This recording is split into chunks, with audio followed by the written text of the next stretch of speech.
নমস্কার বন্ধুরা, মিষ্টুস kitchen and ব্লগে আপনাদের সবাইকে স্বাগত। আমার আজকের রেসিপি পাউরুটির রসমালাই। আপনাদের যখনই রসমালাই খেতে মন চাইবে তখনই চটজলদি আপনারা বাড়িতে এই রেসিপিটি বানিয়ে দেখতে পারেন। কথা দিচ্ছি, একদম দোকানের মতো না হলেও এর স্বাদ কিন্তু দোকানের কেনা রসমালাইয়ের চেয়ে কোনো অংশে কম নয়। আসুন বন্ধুরা, দেরি না করে দেখে নেওয়া যাক আমার আজকের রেসিপিটি। পাউরুটির রসমালাই বানানোর জন্য মেন যেটা লাগবে সেটা হচ্ছে পাউরুটি। আমি স্লাইস পাউরুটি নিয়েছি আর নিয়েছি একটি প্লাস্টিকের ছোট ক্যাপ। তারপরে এই ক্যাপটা পাউরুটির মধ্যে এইভাবে প্রেস করে আমি ছোট ছোট টুকরো করে কেটে নিচ্ছি। আপনারা চাইলে এর থেকে বড় সাইজের কোনো ক্যাপ বা এর থেকে ছোট সাইজেরও নিতে পারেন, তাতে কোনো অসুবিধা নেই। আপনারা যেরকম সাইজের রসমালাই বানাতে চাইবেন সেই রকম সাইজের ক্যাপ নিলেই হবে। দেখুন বন্ধুরা, আমি আরেকটাও কেটে দেখিয়ে দিলাম। এই রকমভাবে আমি সমস্ত পাউরুটির স্লাইসগুলো ছোট ছোট টুকরো করে কেটে নিয়েছি। এইগুলো কেটে নেওয়ার পর যে অবশিষ্ট পাউরুটি পড়ে থাকবে সেগুলো আমরা ফেলে দেব না, এগুলো আমরা পরে ব্রেড ক্রাম্বস হিসাবেও কাজে লাগাতে পারবো।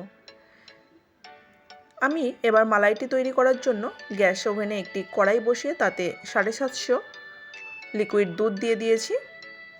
এবার আমি এই দুধের মধ্যে দিয়ে দিচ্ছি হাফ কাপ গুঁড়ো দুধ। গুঁড়ো দুধটা দেওয়ার ফলে মালাইটা যত তাড়াতাড়ি ঘন হয়ে আসবে ততটাই খেতেও খুব টেস্ট হবে। আর দিয়ে দিলাম এখানে হাফ কাপ চিনি। এবার চিনি আর গুঁড়ো দুধটা খুব ভালোভাবে দুধের সঙ্গে মিশিয়ে নিতে হবে। মিশিয়ে নেওয়া হয়ে গেছে।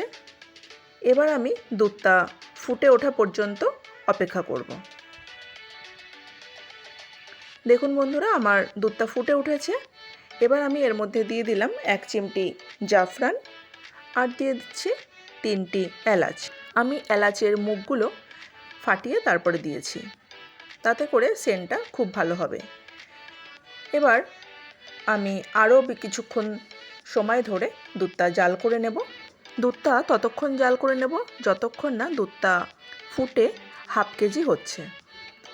আমি এবার 20 মিনিট জাল করে নেওয়ার পরে আপনাদের দেখাচ্ছি। দেখুন, দুধটা অনেকটাই ঘন হয়ে গেছে আর যেহেতু জাফরান দেওয়া হয়েছে দুধটার কালারটাও একটু চেঞ্জ হয়ে গেছে। এই পর্যায়ে আমি এবার গ্যাসের ফ্লেমটা অফ করে দেব। আমার মালাইটা পুরোপুরি রেডি হয়ে গেছে।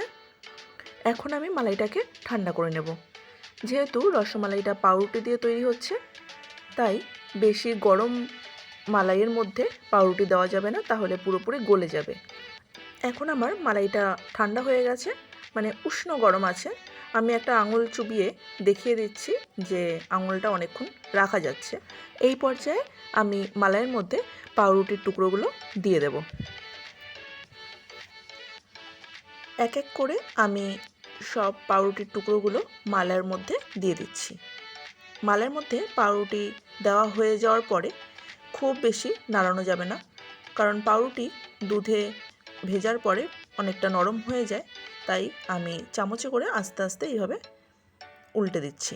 বন্ধুরা, আমার এই রসমালাই রেসিপিটি যদি আপনাদের ভালো লেগে থাকে তাহলে রেসিপিটি যদি আপনারা ফেসবুক পেজ থেকে দেখে থাকেন তাহলে অবশ্যই আমার পেজটিকে ফলো করে দেওয়ার অনুরোধ রাখলাম। আর যদি ইউটিউব চ্যানেল থেকে দেখে থাকেন তাহলে চ্যানেলটিকে সাবস্ক্রাইব করে দেওয়ার অনুরোধ রাখলাম।